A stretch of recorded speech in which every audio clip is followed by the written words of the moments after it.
Kemudian kami malam itu juga jam 7:30 malam langsung dikuburkan tanpa ada pendeta yang mendoakan, tanpa ada majelis gereja di kota Bandung yang sakramen penutupan peti kah atau penguburan di kuburan, gak ada.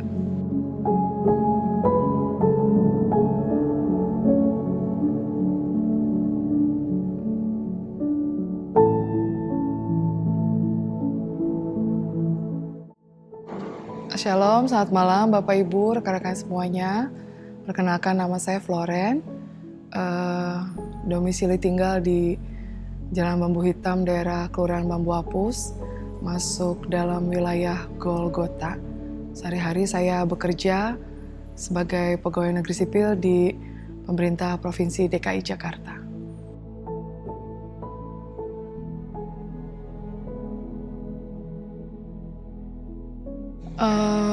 Bapak itu memang dari kecil kami jarang bertemu karena Bapak bertugas di luar kota. Tapi ketika ada suatu peristiwa yang membuat dia berhenti bekerja sehingga dia kembali ke kota Bandung, mulai dari situ beliau merintis usaha menjadi tukang koran di Sungai Cikapundung belakang Gedung Asia Afrika.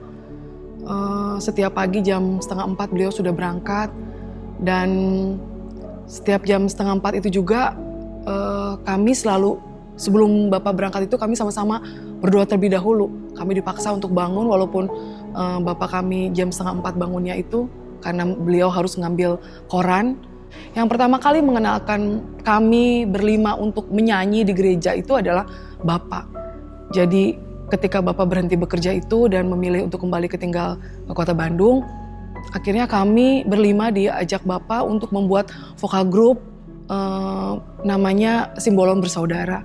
Jadi kami berlima keliling tuh nyanyi dari gereja ke gereja. Jadi Bapak itu, Bapak yang main gitar, kami berlima bernyanyi dari mulai kami kecil. Bapak saya tinggal sendirian setelah kematian mama saya 1 tahun yang lalu. Sementara kami anak-anaknya berlima itu sudah berkeluarga semuanya, tinggalnya di Jabodetabek sini. Terus selalu kami katakan kepada Bapak untuk tinggal dengan kami, meminta Bapak untuk tinggal dengan salah satu kami di Jabodetabek sini, tapi selalu pula Bapak bilang bahwa dia lebih nyaman tinggal di Bandung dan tidak mau merepotkan anak-anaknya, dan beliau memilih untuk tinggal sendiri di kota Bandung. Pesan yang paling saya ingat dari Bapak saya itu adalah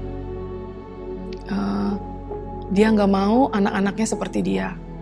Dalam artian, saya ingin, Bapak saya bilang, anak-anak saya itu lebih dari saya.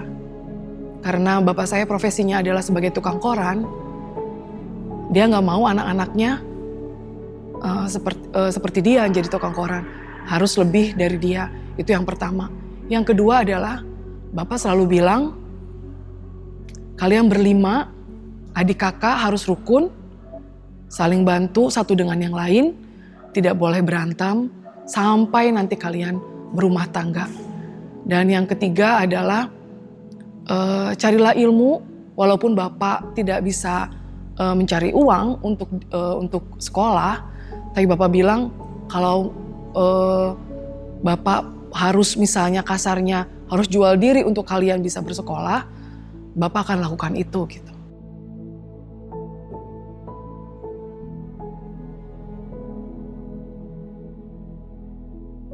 Memang selama pandemi dari mulai bulan Maret sampai dengan bulan November memang agak sulit. Karena kan Bapak ada penyakit hipertensi juga, kemudian ada diabetes, terus pernah mengalami operasi besar paru-paru basah.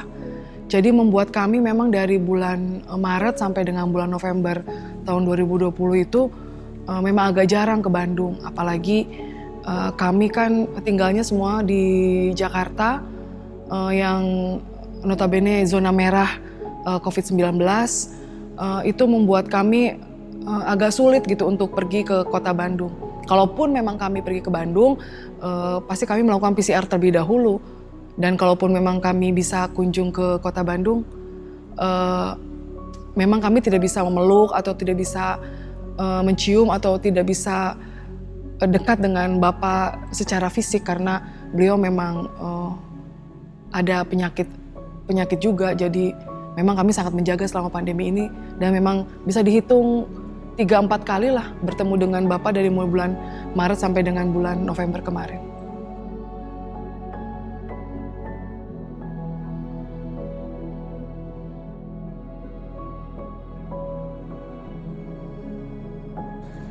Jadi tanggal 30 November 2020, hari Senin pagi jam 7:30, itu tetangga sebelah rumah tuh telepon abang saya di Jakarta. Beliau menanyakan tuh tetangga itu, ibu itu mengatakan apakah Bapak Simbolon pergi ke rumah anaknya di Jakarta karena melihat lampu rumah kami itu mati yang di Bandung.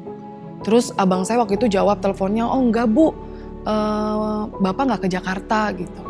Minta tolong dipanggil, siapa tahu bapaknya kelupaan atau tidur di dalam. Dan pada waktu itu dipanggil, memang ibu itu teriak gitu, tapi tidak ada jawaban dari dalam rumah. Kemudian abang saya mengatakan kepada ibu itu minta tolong 1 jam lagi dipanggil aja, teriak atau di pintunya digedor aja gitu. Jam 8:30 pagi hari itu, ibu itu menelpon lagi dan mengatakan bahwa ketika dia memanggil, ada suara kecil dari dalam, katanya seperti rintihan orang sakit. Ibu itu minta izin supaya boleh nggak itu pintu rumah didobrak karena tidak bisa dibuka, katanya gitu. Akhirnya abang saya bilang, oh boleh Bu, didobrak saja gitu. Dan betul memang pada waktu itu ketika sudah pintu didobrak, bapak saya posisinya adalah sudah berada di bawah tempat tidur, sudah jatuh. Dan kita tidak tahu ya posisi dia itu jatuhnya kapan, tapi sepertinya sih jatuhnya dari hari Minggu siang gitu ya, karena sorenya dia tidak bisa lagi menyalakan lampu luar gitu. Dan pada saat itu memang kita video call dengan tetangga itu, minta tolong supaya dibawa ke rumah, diangkat dari bawah tempat tidur untuk supaya bapak saya bisa enak tidurnya, enak badannya gitu. Memang puji Tuhannya adalah pada waktu itu kepalanya itu ditahan oleh bantal guling, jadi tidak kena ke lantai kepalanya. Dan bapak juga ketika diangkat masih kenal gitu siapa yang mengangkat beliau. Dan ketika diangkat terus kita bilang supaya minta tolong ke tetangga-tetangga di situ yang ngangkat untuk dibawa ke rumah sakit Santo Yusuf, rumah sakit terdekat di kota Bandung, dekat rumah kami. Sementara kami anak-anaknya berangkat dari Jakarta menuju Bandung. Tapi jam 10:30 datang ke rumah sakit. Pada waktu itu memang dokter bertanya tentang rekam medis Bapak atau riwayat kesehatan Bapak itu apa. Tapi mungkin tidak ada yang bisa jawab karena kan hanya tetangga yang mengantarkan. Akhirnya aksi pertama yang dilakukan oleh dokter pada waktu itu di ruang UGD melakukan swab PCR kepada bapak saya, terus di ronsen. Tapi memang jam 13.00 itu bapak udah keburu pergi meninggalkan kita tanpa menunggu kita anak-anaknya datang gitu. Sedih banget ya, karena dari mulai bulan Maret kami tidak bisa peluk cium Bapak, sampai meninggal pun kita tidak bisa peluk juga gitu. Ketika saya datang ke ruangan infeksius di Rumah Sakit Santo Yusuf itu, Bapak sudah posisinya kepalanya ditutup oleh satu kotak mika dan tidak boleh lagi dipegang. Memang jujur buat kami itu berat banget ya, ngelihat bapak kami yang kami sayangin nggak bisa kami pegang, sampai dengan waktunya pun terakhir pun kami tidak bisa cium gitu. Bahkan bajunya yang dia pakai pun itu adalah baju yang terakhir yang kami video call waktu di rumah gitu. Dan akhirnya abang saya minta hasil rekam medis dokter, hasil ronsen, dan memang karena swab PCR-nya belum keluar, dan ternyata ronsennya itu paru-parunya itu adalah berawan. Jadi putih berawan dan dinyatakan seperti pasien COVID-19. Dan akhirnya diarahkanlah kami untuk menuju tempat pemakaman umum Cikadut, yaitu tempat pemakaman khusus untuk pasien suspek COVID-19. Dan jujur kami sedih sekali ya, karena melihat pada waktu itu memang kami boleh melihat dengan jelas, dengan dekat Bapak badannya di wrap dengan plastik gitu ya. Kemudian dimasukkan ke dalam peti, terus petinya juga di wrap dengan plastik. Kemudian kami malam itu juga jam 7:30 malam langsung dikuburkan tanpa ada pendeta yang mendoakan, tanpa ada majelis gereja di kota Bandung yang sakramen penutupan peti kah atau penguburan di kuburan, nggak ada. Jadi pada waktu itu untuk memberangkatkan peti di rumah sakit itu dipimpin doanya oleh abang saya, dan ketika di kuburan pun itu kita hanya nyanyi puji Tuhan, kemudian berdoa kita berlima. Setelah itu Bapak dikuburkan malam itu juga di TPU Cikadut.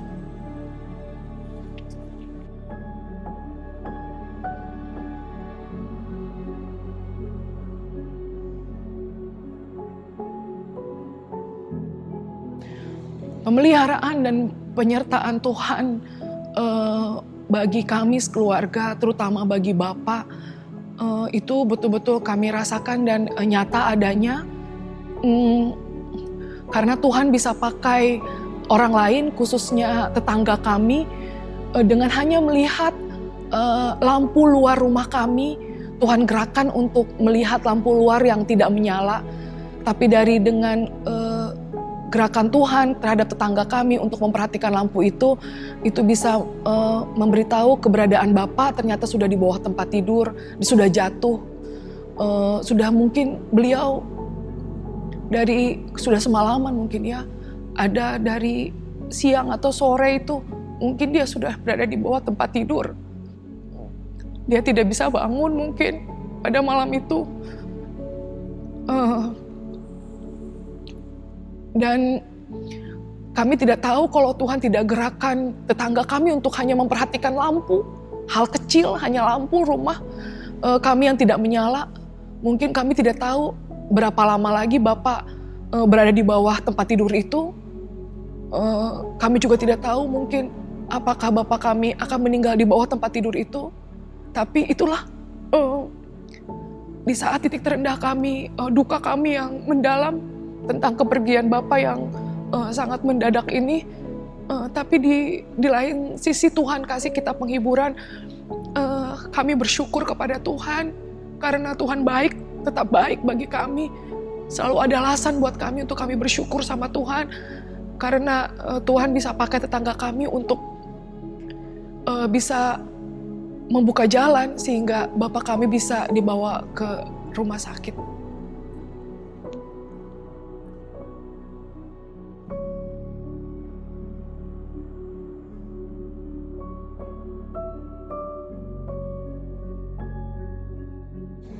Sekarang ini saya rindu dengar suara Bapak saya.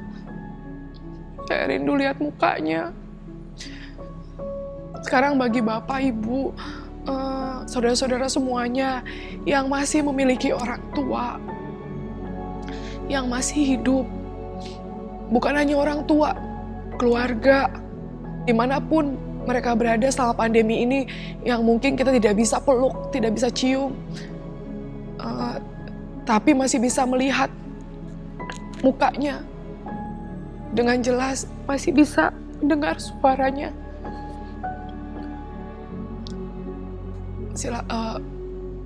Lebih baik untuk sering-seringlah berkomunikasi, sering-seringlah menelpon, sering-seringlah menjaga hubungan yang baik. Karena kalau sudah tidak ada seperti saya, sudah tidak bisa lagi. Hanya bisa melihat fotonya ataupun mengulang-ulang video yang sudah-sudah. Saat ini juga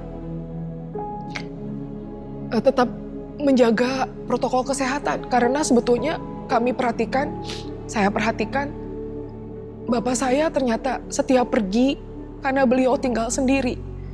Jadi beliau mencari makan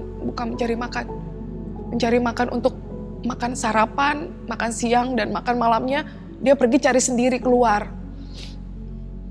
Selama di luar, mungkin dia tidak memakai masker. Karena ketika kami beres-beres rumah kami di Bandung, masker yang kami berikan itu ternyata tidak dipakai sama dia. Hand sanitizer yang kami berikan ke bapak itu nggak dipakai. Jadi bagi bapak ibu saudara-saudara semuanya, selama pandemi COVID ini masih ada, apabila ingin keluar rumah, tetap lakukan protokol kesehatan, pakai masker. Karena kita tidak tahu kita mendapatkan virus itu di mana. Tapi dengan menjaga diri, itu lebih baik untuk kebahagiaan dan kesehatan bukan saja diri pribadi, tapi juga keluarga besar, terutama bagi yang masih memiliki orang tua yang sudah lanjut atau sudah sepuh.